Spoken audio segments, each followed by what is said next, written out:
I'm really thrilled to have Sarah Kay from Prudential Financial working her way up to the front to provide closing remarks. Sarah's been a really strong supporter of the work we do at the Aspen Institute, certainly, as well as the work at Rutgers. She's been a big supporter of our job quality work. Prudential's been a strong supporter of employee ownership all across the country. So really grateful to have you here to close us out for the day. Thank you, Sarah.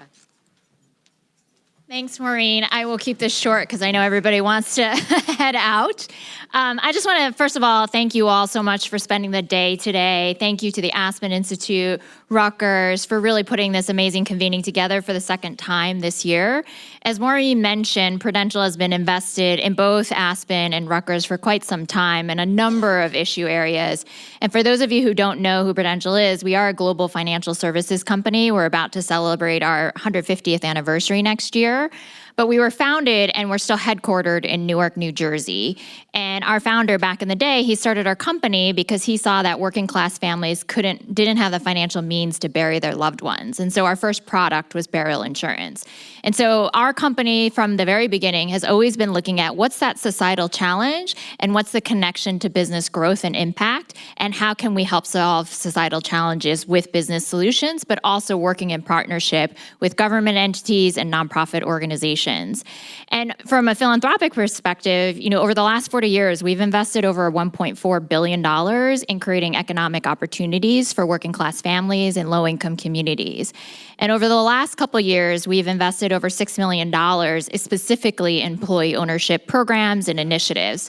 Some of you are in this room. We support practice organizations like Project Equity, Ownership Works, but we're also supporting organizations like Morehouse College, who's creating and setting up a Black employee ownership program within their institution and supporting businesses in Atlanta to convert to employee ownership models.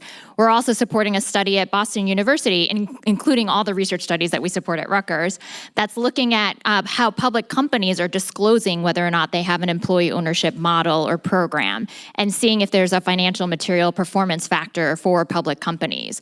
So we're looking at it from a wide variety of angles to really support this field. I think we learned today, I don't think I need to share what all the benefits are about employee ownership. We all know that. It's about creating an inclusive economy, creating stability within your communities, families, and individuals by maintaining jobs and commerce in the community.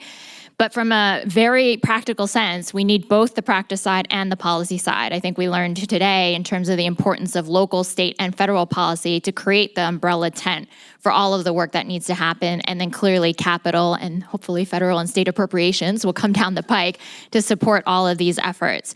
But as a company, when we were the first company to go public after the September 11th attacks in 2001, and after we went public, the first thing that the company did was provide stock option grants to all of its employees, 50,000 employees, both full-time and part-time. So it's something that's deeply embedded in the company. We feel like that's a right that every employee should have. And so how do we work with you all to create public-private partnerships and really to advance the field of employee ownership overall, whatever the model could look like. It could be very complicated structures like ESOPs to stock option plans, but really thinking through on how do we make sure that the field is continuing to advance and that we're amplifying, communicating this message as so many people talked about, because so many people are still so unaware of this option. And so I hope you will join us all tomorrow as well, too, in hearing from a number of other great speakers and talking about how do we continue to work together and advance the field. And thank you again to Aspen and Rutgers for sponsoring this forum. Thank you all.